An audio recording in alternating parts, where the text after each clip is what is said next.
Le PDCI passe aux aveux de reconnaissance des qualités du président de la République, Alassane Ouattara.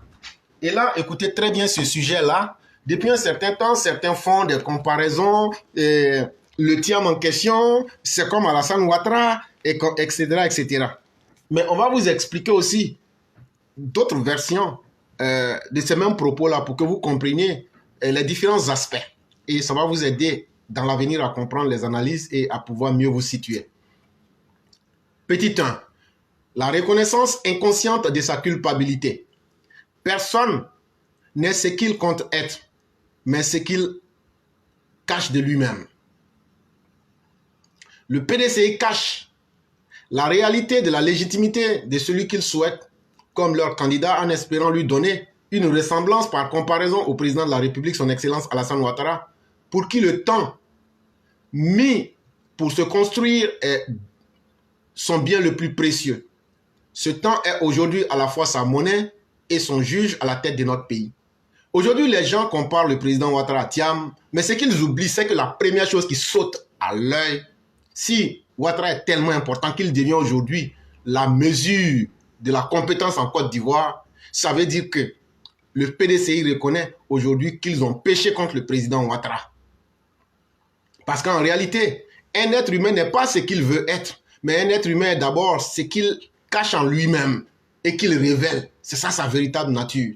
Et donc, en rejetant Alassane Ouattara, qui était un symbole même de l'homme travailleur, de l'homme efficace, le PDCI, quand aujourd'hui on veut comparer le président Ouattara à Thiam, le PDCI vient aujourd'hui à reconnaître qu'ils ont fait du tort à Ouattara. Mais le temps a permis de prouver à la face du monde, de prouver au monde entier aujourd'hui que le mauvais choix qu'ils ont fait en rejetant Ouattara du PDCI, en l'ostracisant, en lui créant tous les problèmes aujourd'hui là, le temps est venu montrer que c'est Ouattara qui est l'homme qu'il fallait à la tête de notre pays, qui était l'homme efficace. Et c'est ce qui fait qu'aujourd'hui, tous ceux qui veulent être des gens compétents, même quand ils n'ont pas les compétences, ils disent « je suis comme Ouattara ». Le PDCI, en laissant édicter son comportement par cette émotion comparative, nous envoie un signal et confirme qu'il a eu tort de combattre et a fait perdre à la nation et aux Ivoiriens la valeur dont ils avaient besoin pour bâtir la Côte d'Ivoire plus moderne, plus juste, avec des meilleures conditions de bien-être des individus. Et donc le PDCI, en reconnaissant aujourd'hui qu'Alassane Ouattara est une valeur sûre, mais en le rejetant à travers Bédié, en lui créant tous les problèmes pendant des années et des années, le PDCI reconnaît aussi qu'ils ont perdu. Ils ont fait perdre aux Ivoiriens du temps. Ils ont fait perdre aux Ivoiriens un homme sûr qui est Alassane Ouattara, qui allait conduire à cette modernité de notre pays, qui allait construire une Côte d'Ivoire moderne. Et donc le PDCI reconnaît aujourd'hui que s'ils sont en train de chercher quelqu'un qui est comme Alassane Ouattara, c'est que c'est eux-mêmes qui ont perdu le temps à la Côte d'Ivoire et aux Ivoiriens en prenant des médiocres comme Bédié, en prenant des médiocres pour perdre le temps aux Ivoiriens. Et ça, c'est une première comparaison qu'il faut dire aux gens du PDCI. Vous avez perdu du temps en rejetant Alassane Ouattara injustement, en bloquant le développement de la Côte d'Ivoire, parce que vous saviez que c'est Alassane Ouattara qui était le seul capable de développer et de faire une Côte d'Ivoire moderne, de faire une Côte d'Ivoire juste et de faire une Côte d'Ivoire où chaque individu peut aspirer à son propre progrès. Et donc, vous reconnaissez que vous avez été injustement méchant envers le docteur président Ouattara. Cherchez des liens de comparaison avec le président Alassane Ouattara. Traduit des moments de gratitude, de beauté dans sa gouvernance, ses compétences reconnues universellement et sa capacité de créer des opportunités pour ses concitoyens. Donc, en voulant aujourd'hui dire, Thiam là, il est comme le président Ouattara, sans le savoir de façon inconsciente, vous êtes aujourd'hui obligé de rendre aujourd'hui de la reconnaissance au président Ouattara pour dire vraiment, même si nous, on n'a pas envie de le dire là, on sera obligé de chercher quelqu'un comme toi. Et quand tu agis comme ça veut dire que tu reconnais, tu tombes dans la reconnaissance. Et aujourd'hui, ça prouve aussi que la gouvernance du président Ouattara n'est pas une gouvernance calamiteuse. Ça prouve que c'est une belle gouvernance. Ça prouve que les compétences sont universellement reconnues, même du côté des ennemis. Et ça prouve que le président Ouattara a créé des opportunités pour ses concitoyens. Avec tous les développements qui ont été faits là, ça ne nous rappelle qu'une seule époque, l'époque Félix Houphouët-Boigny, où on voyait des routes poussées, où on voyait des universités poussées, où on voyait des écoles poussées, où on voyait le citoyen qui dit « je sens que l'État Ce qu'il fait là, je sens ça sur ma vie. C'est avec le président Félix Houphouët et le président Ouattara qu'on a su ça. Et donc, c'est ce que vous êtes en train de reconnaître aujourd'hui, mais vous le faites inconsciemment en projetant cela sur Thiam pour dire « il est comme Ouattara ». Oh Dieu, par tes noms exaltés, gratifie encore le président Ouattara de tes bienfaits à nous gouverner le temps que tu voudras. Et c'est pourquoi, quand nous sortons ici, on dit « chers Ivoiriens, venez prier pour Ouattara ». Et il y a un Malien stupide qui aujourd'hui m'écrit, me dit « mais pourquoi toi tu es là? Tu dis aux gens de bénir Ouattara, mais et toi-même? Hé frère, faut aller lire la sourate dans le Coran où il y a un sage qui donnait des conseils à son enfant. J'oublie son nom, mais quand ça va me revenir, comme tu es musulman, c'est pourquoi je rentre dans l'islam pour t'expliquer cela. Quand le nom va me revenir, je vais te donner le nom. Luqman. Va, tu prends la section de Luqman, tu lis. Oh mon fils, ne sois pas parmi les arrogants. Sois de ceux qui s'abaissent sur la terre. Mets ta foi en Dieu et ne sois pas arrogant comme une montagne sur la terre. Sois obéissant à tes parents. Et la réponse se trouve dans la Bible. Car quiconque obéit à ses pères et mères, nous lui allongerons ses jours. Quand tu réfléchis de la mauvaise des manières, tu penses que en réalité, toutes les religions du monde, il n'y a qu'une seule religion. Et c'est pourquoi Dieu disait aux musulmans et aux juifs et aux chrétiens que Abraham que vous voyez là, il n'est ni musulman, ni juif, ni chrétien. C'est quelqu'un qui s'est soumis à la volonté divine, pure et dure. Et c'est ça, tout être humain qui veut évoluer là. Je suis musulman, je suis chrétien, je suis sabéon. C'est pas ça qui va te faire progresser. Vos paradis imaginaires là. Comment quelqu'un veut, non, lui va mourir, c'est là, maintenant lui va aller s'asseoir quelque part pour ne rien faire. Et ça prouve la faiblesse de votre Dieu. C'est-à-dire que lui, il vous fait mourir et c'est là que vous devenez des paresseux. Non, le Dieu, le vrai Dieu est plus important que ça. L'être humain, dans sa progression, ne cesse jamais. Ça, il faut le retenir. Et donc, ce que tu dois retenir là, quand moi je fais des bénédictions, ou même je demande aux gens de faire des bénédictions pour le président Ouattara là, que je le veuille ou pas, que je le sache ou pas là, c'est pour moi-même que je suis en train de faire. Sinon, toi encore, je te prends un autre exemple. Pourquoi vous faites la salat al-Nabi, Allahumma salli ala Sayyidina Muhammad? Pourquoi tu ne pries pas pour toi-même, mais c'est pour le prophète tu pries? Parce qu'il y a quelque chose dedans. Quand tu pries pour quelqu'un qui est plus grand que toi là, tu ne pries que pour toi-même, mais tu profites en fait de cette prière là pour te rendre grand. Comme tu es musulman, c'est pourquoi je suis en train de t'expliquer selon les paradigmes musulmans. Je peux t'expliquer ça selon la tradition africaine. Je peux t'expliquer ça selon plusieurs cultures. Et donc, quand je t'explique ça, tu vois la différence. Et donc, on passe pour expliquer. Et donc, oh Dieu, par tes noms exaltés, gratifie encore le président Ouattara de tes bienfaits à nous gouverner le temps que tu voudras. Que Dieu donne longue vie au président Ouattara. Qu'il lui accorde la santé, qu'il lui accorde la protection. Toutes les personnes qui sont des bonnes personnes autour de lui, que Dieu les protège, que Dieu protège le président. Et tous ceux qui ont une intention cachée, que Dieu les humilie, comme ceux qui ont humilié le Christ. Ceux qui ont humilié le Christ sur la croix, le Christ n'est pas mort sur la croix. Il est simplement tombé dans un coma. Mais ce que nous lui avons appris en Égypte, à travers nos frères esséniens, on l'a soigné avec ses plaies. Quand il s'est réveillé, il dit, c'est écrit dans la Bible, regardez, est-ce qu'un esprit mange? Quand il s'est retrouvé là, la première chose qu'il a fait là, il a mangé. Et il a demandé aux gens, si vous ne croyez pas, est-ce qu'un esprit, vous avez une fois vu un esprit manger? Les gens disent, non, non, non, il faut être du corps physique pour pouvoir manger. On ne va pas rentrer dans la spiritualité profonde pour parler des corps, des différents corps, mais allons aux étapes les plus simples. Et donc, vous comprenez là exactement, comme je le disais, qu'un homme là, ce que tu sèmes, c'est ce que tu récoltes. Ces bénédictions sont pour exalter ses réelles qualités intrinsèques qui sont pour le PDCI des défis, mais qu'il compte aborder par une pâle comparaison mimétique en faisant intégrer à quelqu'un au parcours dissimilaire, bien que brillant, les différentes responsabilités articulées qui font du président Alassane Ouattara l'homme qu'il est, à la fois rare parmi les siens et au milieu de ses pairs. Et donc le PDCI, Dieu merci, aujourd'hui vous reconnaissez les qualités du président Ouattara, mais vous n'avez pas le courage de les accepter. Et donc, vous transférez votre haine en pensant que vous allez trouver quelqu'un comme Alassane Ouattara. Et donc, vous prenez Thiam et vous dites, on a notre Alassane Ouattara, et donc lui, la même chose. Mais ce que vous faites là, c'est que les deux hommes n'ont pas les mêmes parcours. Et pour vous rendre compte que les deux hommes n'ont pas les mêmes parcours, Alassane Ouattara, allez prendre partout où il a dirigé. Il n'a jamais fait faire à une société la faillite.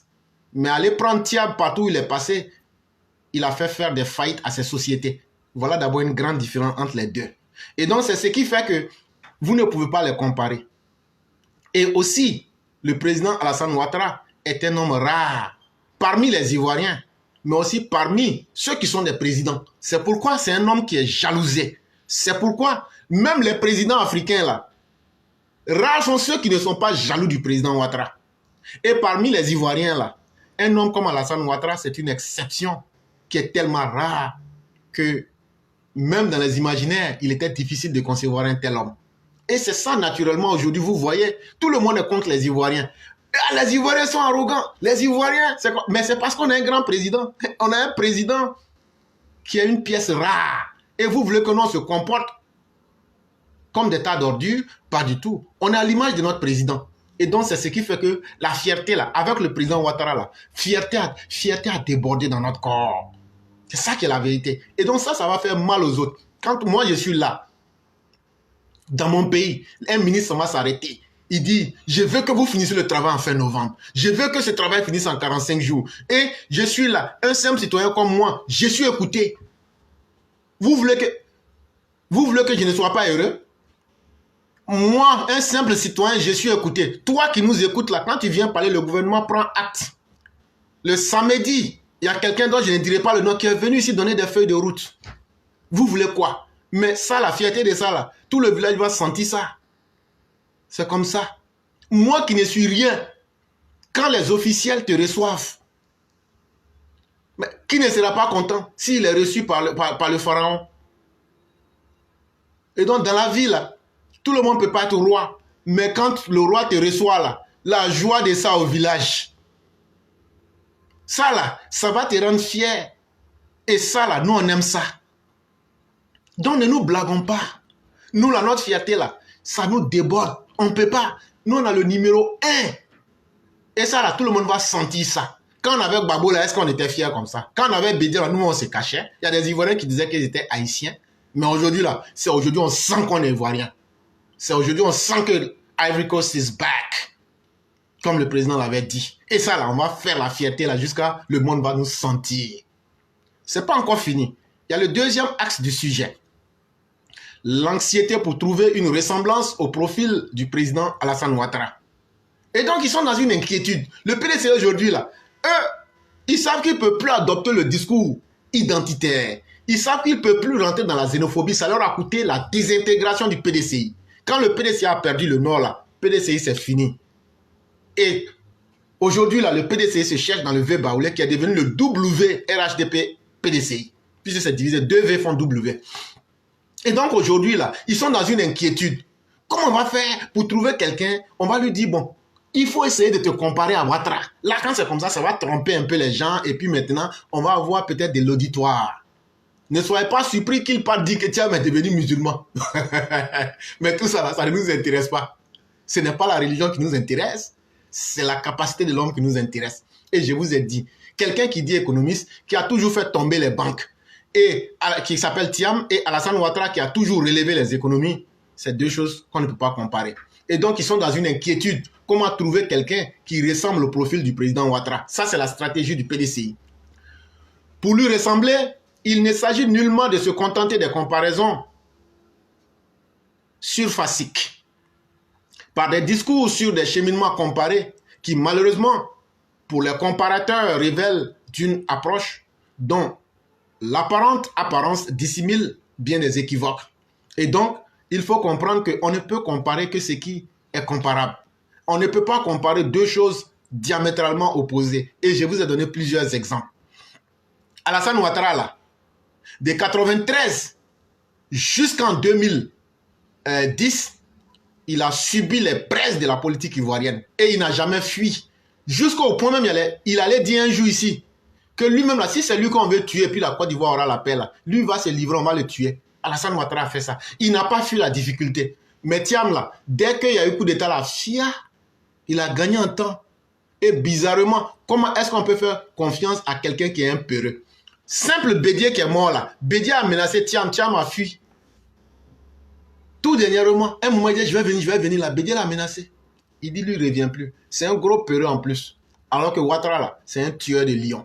Et donc, là, on ne peut pas comparer ça. Maintenant, là, de 93 jusqu'au 11 avril 2011, là, le président Ouattara, là, il n'a jamais chômé.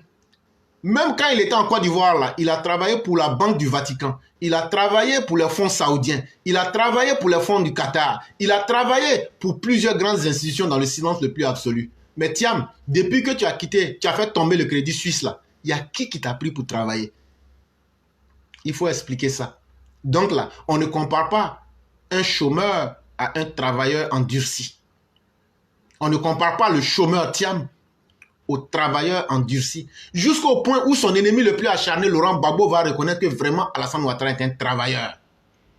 Mais toi-même, actuellement, là, tu sais que tu es un chômeur. On n'a qu'à expliquer ça aux gens.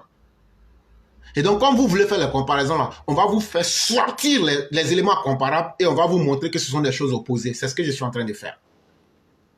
Ce fantasme d'avoir un profil semblable à celui du président de la République semble être le seul ancrage qui les maintient en survie. Cette envie réchauffée révèle une trajectoire imaginaire d'un vent éphémère qui pourrait gonfler leur voile pour la conquête du pouvoir d'État en donnant plus de valeur politique à un candidat à la présidentielle prochaine qu'il n'en a en réalité.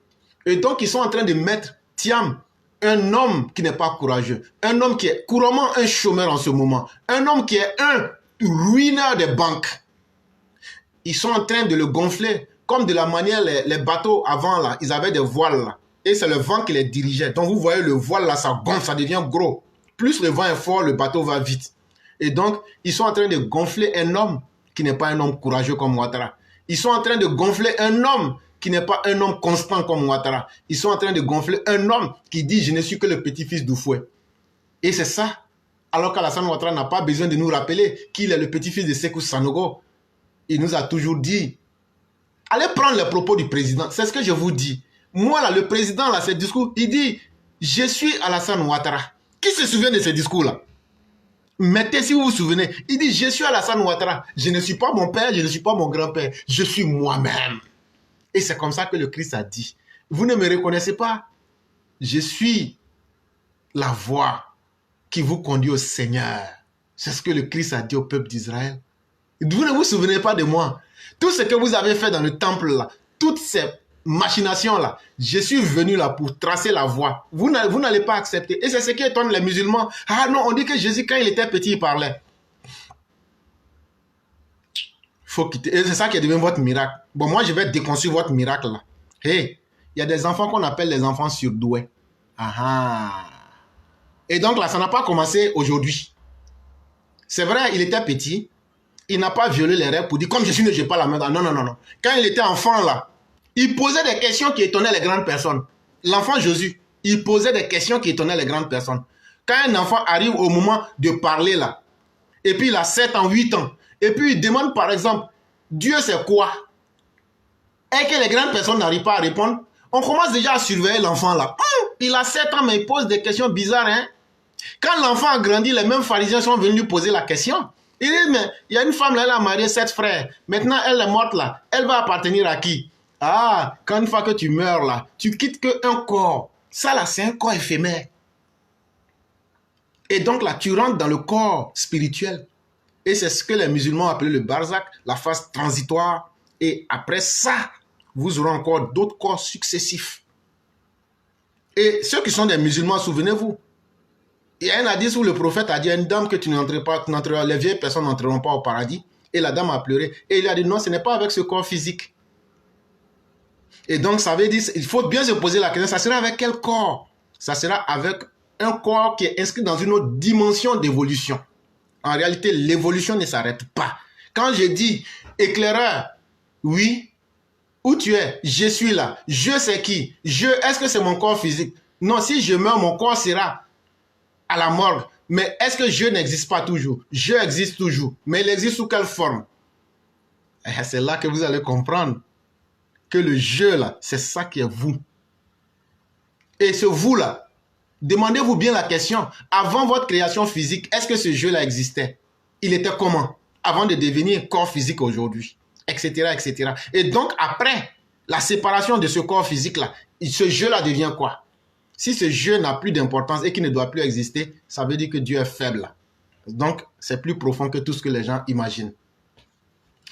Partant d'un ensemble d'observations et de faits avérés, notre approche consiste à délimiter et à problématiser ces faits que nous jugeons dignes d'une analyse portant sur les règles qui orientent la justification d'un choix de leur candidat par comparaison aux compétences du docteur président Alassane Ouattara. Et donc, c'est totalement normal qu'ils puissent essayer de revenir à une problématique, de simplifier le problème pour dire, si on dit que notre candidat, là, il ressemble à Alassane Ouattara, ça va non seulement nous permettre d'avoir de la crédibilité, les gens vont prendre le temps de nous écouter, mais nous-mêmes, on sait qu'il ne vaut pas Alassane Ouattara. Mais on va prendre ce choix politique de tromper les Ivoiriens, le temps qu'on puisse réussir notre jeu pour être d'abord sur la scène politique, parce qu'on n'a pas de dirigeants fiables. Et Bédié nous a conduit carrément dans le vent avec son ivoirité. Et aujourd'hui, on est obligé de revenir. Et donc, c'est pourquoi ils vont faire leur premier congrès des Tiam là, à Abobo et à Korogo. C'est une manière de dire qu'on veut se rapprocher des gens du Nord. Mais les gens du Nord vous ont vomi il y a longtemps et ils ne vous accepteront jamais. Épistémologiquement, le PDCI cherche à mettre en conformité avec les normes des valeurs dominantes que doivent avoir leurs candidats potentiels à la présidentielle, en le comparant au président de la République Alassane Ouattara, en vue de lui donner une carrure politiquement acceptable qu'il n'a pas du tout, dans la perspective qu'il obtienne le mandat à exercer. Alassane Ouattara a toujours été un homme concret. Quand il n'était pas encore président, c'est lui qui allait faire finaliser le PPTE pour la Côte d'Ivoire. Quand il n'était pas encore président, il a aidé énormément la Côte d'Ivoire à sortir des ornières. Tiam, tu es un grand économiste, nous dit-on. Donne-nous un seul fait d'armes que tu as à ton actif pour montrer que tu as aidé les Ivoiriens sans attendre que tu ne sois président. Et donc, vous comprenez directement que, en comparant Tiam au président Ouattara, c'est pour donner une carrure politique à Tiam pour que les gens l'acceptent dans le subconscient pour qu'il puisse compétir et si possible même devenir président un jour. Mais la parole est facile, mais les actes, ce sont les actes qui déterminent les grands hommes et les hommes forts. Alassane Ouattara est un homme du concret. Ce qu'il est là, on voit. Ce qu'il fait là, on voit. Mais toi, ce que tu es là, on ne connaît pas. Ce que tu as fait là, on n'a jamais vu parce que ça n'existe pas. Venant aux normes comme stratégie, elle est portée par la pratique du discours ou de présentation. Et c'est également une règle sociale inconsciente et communément acceptée pour orienter le choix en direction de celui qui a la préférence en fixant des façons de juger ou de faire. Et donc, chère population, ne nous laissons pas distraire. La politique, ce ne sont pas les sentiments. La politique, ce ne sont pas les rêveries. La politique, c'est le concret. Tiam là, il a fait quoi? C'est ce qui va permettre de savoir ce qu'il pourra faire. Et ce qu'il n'a pas fait là, c'est pas parce qu'on va lui donner les beaux noms qu'il pourra faire. C'est faux. Sinon, Laurent Gbagbo là, qu'est-ce qu'il n'a pas dit de beau? Mais quand il est venu, il a été le dirigeant le plus médiocre que la Côte d'Ivoire ait connu. Et donc, quand on met tout cela ensemble, il faut beaucoup faire attention. Petit 3. Le courage et la persévérance ne s'apprennent pas. Ces méthodes de raisonnement sur la crédibilité d'un succès sont fragiles, étant entendu que l'accès à la connaissance ou à l'information sur sa réalité sociologique n'existe pas non plus, puisqu'il n'a jamais candidaté à un poste électif en Côte d'Ivoire, véritable mesure de la compréhension des dynamiques sociales. Et donc, le courage là, et puis la capacité d'être patient et de pouvoir analyser les situations là, ça ne s'apprend pas. D'autres sont là, mais pourquoi Ouattara n'est pas venu vite? Mais Ouattara n'est pas venu vite parce que Ouattara est un homme comme toi. Et c'est un homme qui ne connaît pas tout. Il n'est pas venu vite parce qu'il n'est pas Dieu. Parce que là, il y a ce que lui Ouattara veut, mais il y a ce que Dieu voulait. Ça, c'est un. Ouattara n'est pas venu vite parce que même s'il devrait venir vite là, il ne connaissait pas les Ivoiriens. Le fait que les Ivoiriens lui ont créé beaucoup de problèmes là, il a connu tout le monde dans nos bons et dans nos mauvais jours. Ouattara n'est pas venu vite parce que ça lui a permis d'apprendre aussi la politique. Ouattara n'est pas venu vite parce que ça lui a permis aussi de se faire agrandir son carnet d'adresses sur le monde. Et donc quand il a pris tout le temps de la persévérance pour mettre tous ces acquis ensemble là, il est devenu un homme aguerri politiquement. Et quand il est devenu un homme aguerri politiquement là, tout le malheur qu'il a subi là, ça l'a rendu fort et courageux. Ce qui ne vous tue pas vous rend fort. Et donc aujourd'hui, le courage et puis la persévérance, la capacité à accepter les faits et en ressortir grand là, il n'y a pas une école pour ça. Et donc il faut rappeler à Tiam que malgré tout ce que les gens vont dire, Lutiam là, il n'a jamais été maire, il n'a jamais été député, il n'a même pas été chef de quartier. Et donc aujourd'hui là, Alassane Ouattara là, lui là, tellement il est garçon là, il dit même député là, moi je vais jamais aller pour ça. Moi là, je vais aller et puis je vais être président. Et puis quand je vais aller à une élection, je vais gagner. Et donc là, il faut d'abord se frotter à une élection. On va découvrir la réalité sociologique qui est derrière toi. C'est là que tu vas découvrir le vilain héritage que Henri Konan Bédié a laissé en divisant les Ivoiriens. L'héritage de l'ivoirité, là, c'est là maintenant là, le PDC va assumer ça. Vous êtes un parti minoritaire. Mais qu'à cela ne tienne, il ne faut pas se blaguer. Le PDCI demeure le deuxième parti. C'est un parti qui est structuré encore. C'est un parti qui a des cadres. Et donc, s'ils sont intelligents, ils peuvent renaître de leur centre. Mais ça sera difficile avec leur historique. Mais ce n'est pas ça l'objet du sujet. Et donc, aujourd'hui, là, quoi que tu fasses, un jour, tôt ou tard, il va falloir que tu nous montres, là, il y a quel poids sociologique derrière toi. Est-ce que la Côte d'Ivoire, dans le petit peuple que nous sommes là, est-ce qu'il y en a derrière toi? Est-ce que c'est valable? Est-ce que ça a du poids? Aucun paradigme en présence, ni positiviste, ni interprétativiste, ni constructiviste, ne peut rassurer sur les excitations excessives à soutenir une telle candidature. Sans en référer aux intentions de vote des Ivoiriens, cela se mesure dans les urnes. Donc là, tu es fort, tu n'es pas fort, tu es populaire, tu n'es pas populaire, tu es comme Alassane Ouattara, tu n'es pas comme Alassane Ouattara. Hey, le meilleur instrument de mesure d'un homme politique là, c'est le peuple là, c'est les Ivoiriens, c'est ceux qui vont te voter.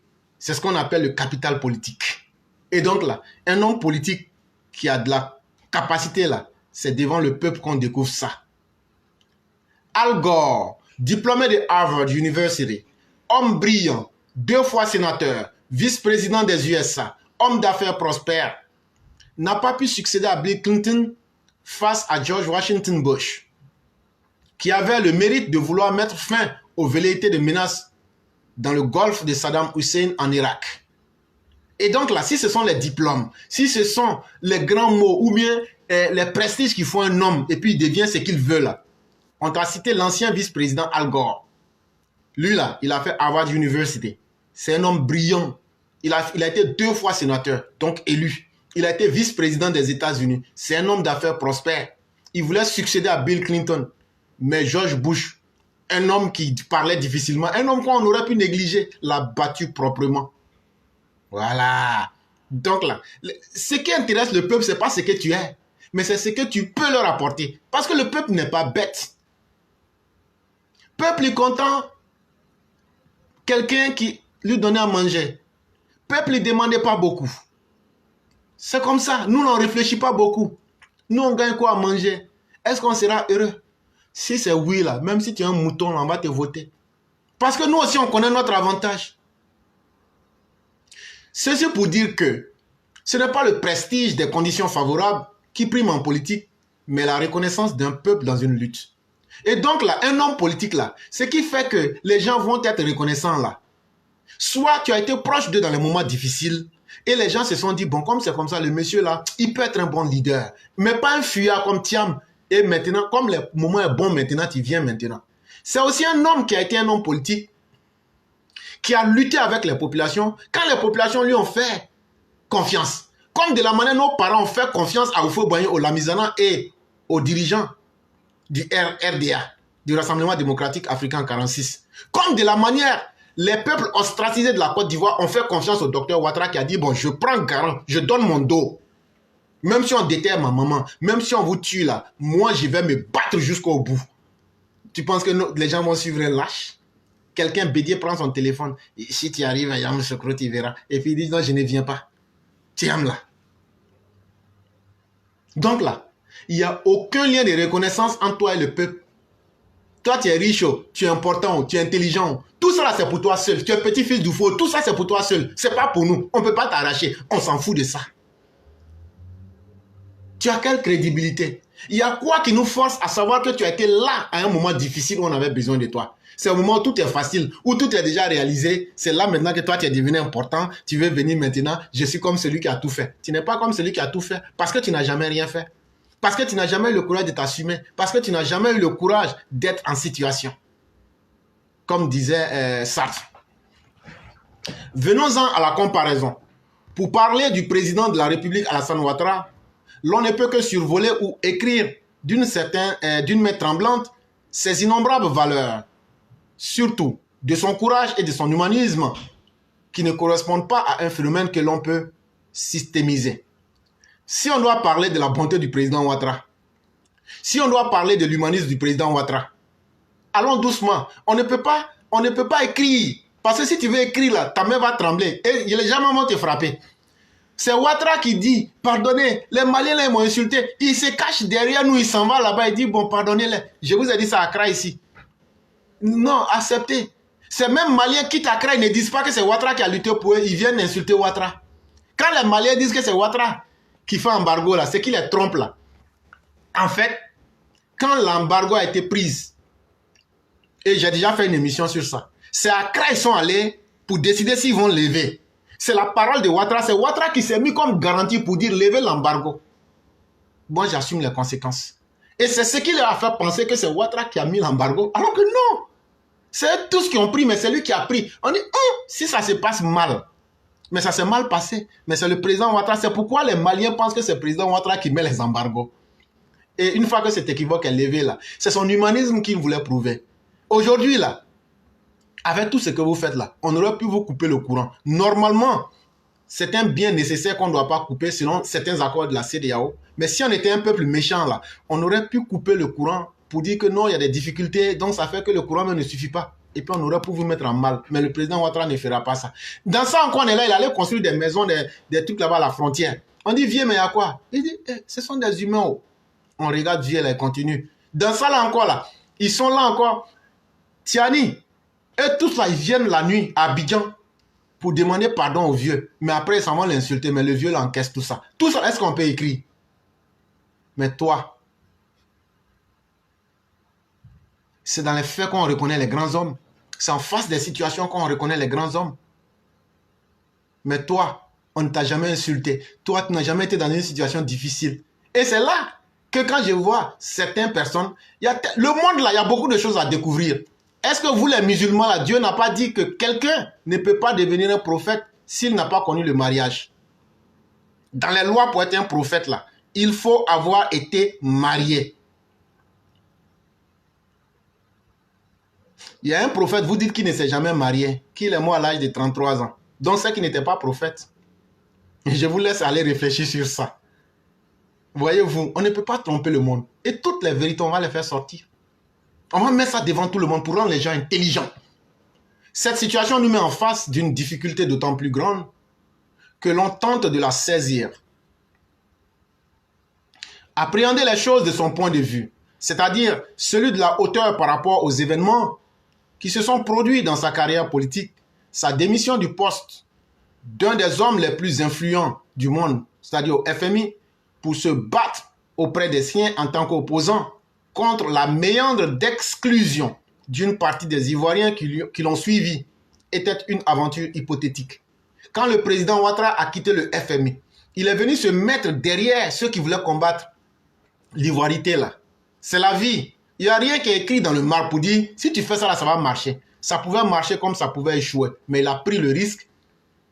Est-ce que Thiam a une fois pris un risque ou il est prêt à prendre le risque? Parce qu'au premier coup, on n'a même pas encore commencé. Les gens du PDC sont là déjà. Pourquoi vous incitez le monsieur là? Il a fait quoi? Il n'a rien fait. Comme il veut faire politique là, la politique là, c'est aussi prendre des coups.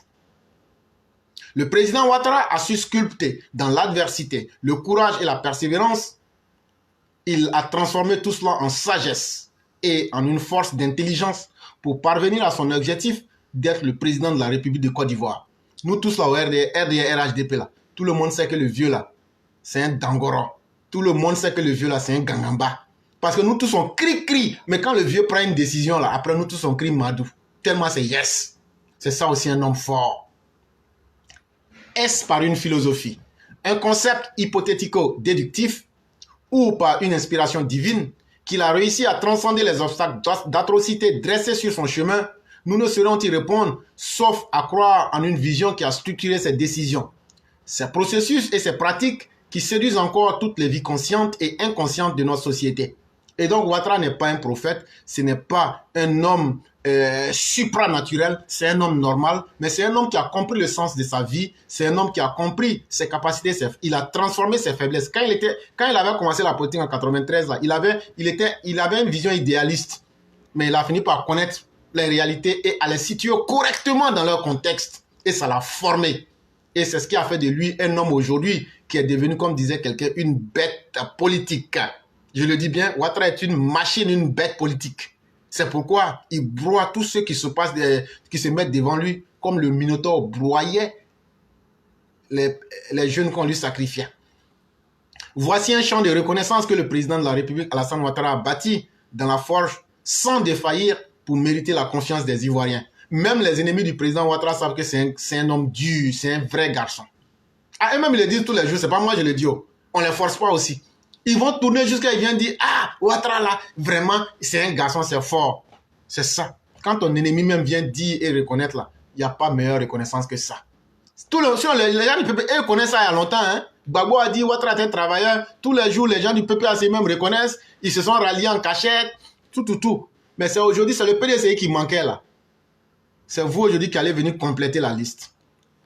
4. La comparaison du soleil à la lune. C'est vrai qu'eux tous brillent, mais sachez une chose, la lune prend sa luminosité avec le soleil.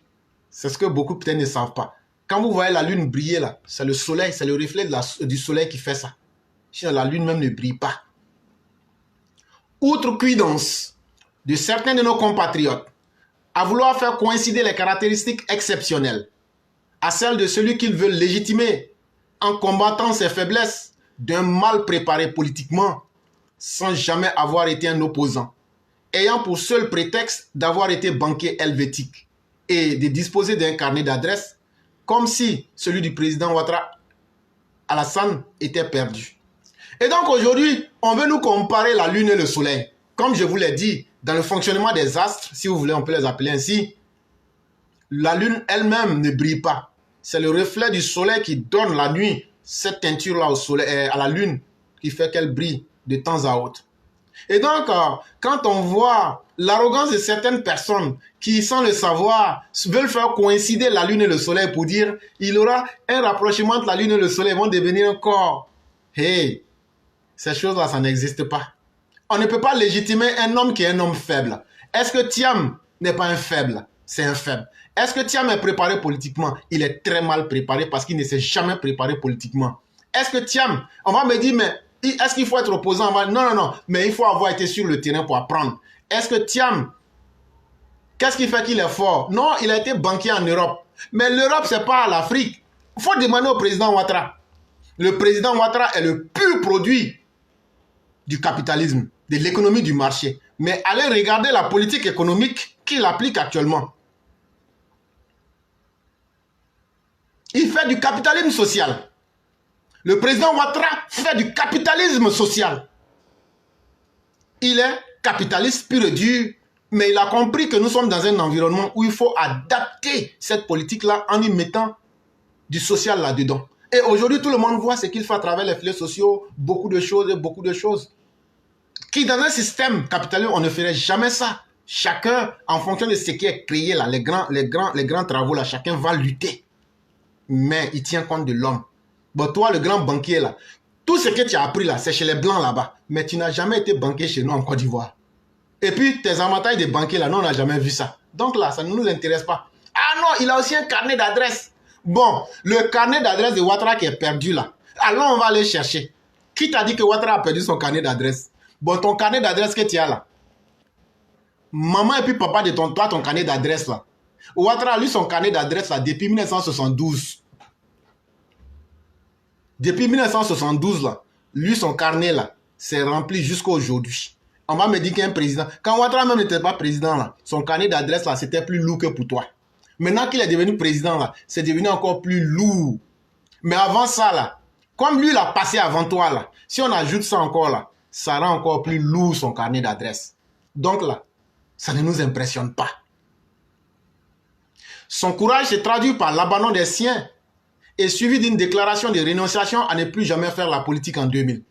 Est-ce que ce n'est pas toi, Thiam, en 2000 qui a dit, quand tu as fui le pays, que toi, tu ne vas plus jamais faire la politique en Afrique, il faut sortir pour venir nous dire, éclaireur, tu mens. Il faut venir, tu vas mettre ça devant tout le monde, on va voir. Tiens, mon tata, hein, 23 ans plus tard, en 2023, tu reviens dans un champ de coton pour faire la récolte. Quand on doit s'aimer le coton, on allait demander au Sénoufo, le roi du printemps, c'est pas un jeu, c'est pas facile. Mais comme le coton a bien donné maintenant, tout le moment difficile est venu là. Tout le monde maintenant est là pour aller récolter parce qu'on va maintenant bouffer l'argent là. Tu t'en vas aussi, on va venir récolter coton. On te regarde. Faisant fi de la patrie, faisant fi de la partie d'expérience et diplomation. Comment peut-on oser comparer l'expérience d'un directeur général adjoint du FMI qui avait été en charge de réfléchir sur les perspectives économiques mondiales et des réformes économiques pour des pays d'Asie, de l'Amérique latine et bien d'autres, tout comme également en tant que gouverneur de la BCEAO, dont la mission consiste à centraliser les réserves de devises de l'Union de 8 pays membres avec pour responsabilité l'émission monétaire, la gestion de la politique monétaire, l'organisation et la surveillance de l'activité bancaire, ainsi que l'assistance aux États membres de l'Union. Comment est-ce qu'on peut comparer quelqu'un? On nous dit qu'il a des tas de papiers. Tout le monde a un diplôme. Nous-mêmes, on a un diplôme aussi. Mais est-ce que quelqu'un qui a fait faire des faillites à toutes les banques, comme le Crédit Suisse, comme bien d'autres banques, peut-il se comparer à un homme qui a de l'expérience, qui a été directeur général adjoint du Fonds monétaire international? Là-bas, il réfléchissait sur les questions de perspective économique mondiale. Ça veut dire le monde entier, l'économie, comment on va gérer. Alassane Ouattara, là, c'est là, lui, il réfléchissait sur ça. Et il réfléchissait comment reformer les économies des pays d'Asie, de l'Amérique latine et de la BCEAO. Et c'est ce qui a permis que dans le cas de la BCEAO, par exemple, les 8 pays membres de la BCEAO, par exemple, c'est lui qui décidait de l'émission monétaire. L'argent que tu vois là, c'est Alassane Ouattara qui décidait. La gestion de la politique monétaire. Comment notre monnaie là, ça va fonctionner dans le système international. C'est Alassane Ouattara qui décidait de ça. C'est pourquoi il fut un moment où c'est sa signature qui était sur l'argent. Et l'organisation et la surveillance de l'activité bancaire ainsi que l'assistance aux États membres, c'est lui qui s'occupe de ça. C'est de cet Alassane Ouattara en train de te parler là. Donc là, lui n'a pas été un banquier qu'en Europe ou aux États-Unis. Il est venu faire ses preuves en Afrique. Jusqu'à même là, dans l'Afrique de l'Ouest même là, les 8 États membres là, c'est sa signature qui était sur l'argent. C'est lui qui disait, bon, créez telle somme, faites ça, faites ça. La gestion de la politique monétaire, voilà comment on va parler devant les Blancs là, pour gérer notre monnaie, etc., etc. C'est de cet Alassane Ouattara là qu'on te parle. Donc si toi tu as été banquier en Suisse là, lui il a été banquier dans tout l'espace de l'Union de l'UEMOA. Il a été banquier au niveau mondial. Il a aidé beaucoup de pays asiatiques. Il a aidé beaucoup de pays en Amérique latine. Et il n'y a aucun de ces pays-là qui est venu dire quand il était là, on a fait faillite. Ses compétences contrastent dans la retenue des mots de le nombre différent entre celui qui a bâti la clé de son influence dans la forge avec des Ivoiriens lors des moments difficiles de notre histoire entre 1993 et 2011. À celui qui les a abandonnés à la ferveur d'un changement coercitif brutal de gouvernement auquel il a appartenu en 1999, puis contraint à la démission de la banque pour soupçons licencieux en 2020 contre des ex-agents. Est-ce qu'on peut comparer quelqu'un qui, après tout ce que je viens de vous dire, a pris le temps de venir se forger dans la forge, si je peux me permettre ce pléonasme, pour combattre avec les Ivoiriens de 1993 jusqu'en avril 2011 pour s'affirmer? Est-ce qu'on peut comparer celui-là avec un Thiam qui, en 1999, avec le régime calamiteux boiteux d'Henri Konan Bédié, dans lequel il était ministre, Guy Robert va leur couper les vivres par un coup d'État et Thiam va fuir pour se cacher. Et en 2000, il va dire, je ne fais plus de la politique dans un pays où il y a les bruits de bottes. Et en 2020, les banques qu'il gérait là, on l'a attrapé en train de faire de l'espionnage sur les agents qui étaient plus forts que lui. Quelle honte! Il en résulte une affirmation déductive d'un manque de courage de son parcours politique vacillant, synonyme d'hésitation du candidat préféré du PDCI, confirmant ainsi cette citation. Lorsque le courage et la peur n'arrivent pas à se départager, l'hésitation se manifeste. Et donc, on a en face de nous un homme qui n'est ni courageux, mais aussi qui a peur. Et quand tu es un peureux et un homme qui n'a pas de courage, parce que tu peux être peureux parce qu'une situation t'effraie, mais ça c'est momentané. Mais quand tu n'es pas courageux et tu es un homme qui a peur, quand on met ces deux choses ensemble, tu deviens un homme hésitant, un homme boiteux, un homme approximatif. Et c'est pourquoi vous le voyez là, il est là comme ça, on ne sait pas où il va, on ne sait pas. Quand il va là, c'est comme s'il vient. Quand il vient, c'est comme s'il va. Quand il est à gauche, tu le vois à droite. Quand il est à droite, tu le vois à gauche. Ça, là, on appelle ça homme vuvuzela. Voir des résultats sans imaginer comment ils ont été construits. Tout comme les nombreuses années de dévouement que le président de la République, Alassane Ouattara, a consenti pour bâtir cette reconnaissance sont une barrière à cette comparaison. La seule alternative est de s'attendre à ce qu'un miracle se produise. Et donc, prendre aujourd'hui Alassane Ouattara, vouloir le comparer à Tidiane Thiam, c'est manquer de respect au président Ouattara, sans s'imaginer comment il a fait pour arriver là où il est aujourd'hui. C'est-à-dire que c'est trop facile. Quand on fait cette comparaison-là, c'est une insulte pour le docteur Ouattara. Parce qu'on lui dit, tout le travail que tu as fait, on s'en fout. On rend ça simple et puis on dit, bon, c'est que tout le monde peut faire. Tout le monde ne peut pas. Tout le monde ne peut pas. Sinon là, Laurent Gbagbo aurait aimé faire ça. Bédi aurait aimé, mais ils ne peuvent pas. Et donc là, il ne faudrait pas que nous soyons parmi ceux qui vont instruire le docteur Ouattara pour accepter ceux qui vont dire qu'il est comme Thiam. Si on accepte les nombreuses années que le président a fait pour nous, on a déterré sa maman, on l'a insulté, on l'a traité de tout, on l'a mis en sous-homme. Tout ce dévouement-là, c'est comme si nous n'avons pas eu de respect pour le président. N'acceptons pas qu'on le compare à n'importe qui. Et son dévouement pour la Côte d'Ivoire, c'est ce qui aujourd'hui force la reconnaissance des Ivoiriens, qu'on l'aime ou pas. Tout ça, ça crée une barrière pour ne pas qu'on accepte cette comparaison-là. Mais comme les miracles existent dans ce monde, peut-être qu'un jour Dieu fera un miracle et que les choses vont se transformer. Mais par contre, nous sommes dans le vrai monde et les miracles, c'est pour les esprits faibles. Sinon, tout est explicable. C'est un texte de notre père Koulibaly Kalilou, doctorant IDB en sciences de gestion, ingénieur MBA DSS in Business Administration, avec une explication d'éclaireur pro-vérité. Et donc nous disons merci à tous nos intellectuels, ceux qui écrivent des textes, comme le père Alexis Diet, comme le père Koulibaly Khalil, et qui nous donnent une facilité déconcertante à utiliser leurs textes, les expliquer pour ouvrir les esprits des Ivoiriens. Nous vous disons vraiment merci, merci infiniment pour tout le grand travail que vous faites. Et nous encourageons tous les autres intellectuels de produire des textes et nous expliquons aux populations. Et ça ne fait que grandir. Et ça montre aussi que le président Ouattara a des hommes derrière lui. Parce que le texte qui est écrit, c'est un chef-d'œuvre. L'explication que j'ai donnée, combien de cyberactivistes peuvent faire ça? Et donc là, de la manière vous dites que les gens de Ouattara, les RDN n'étaient pas là à l'école là. On vous prouve aujourd'hui qu'on est là à l'école. Et on en est fiers.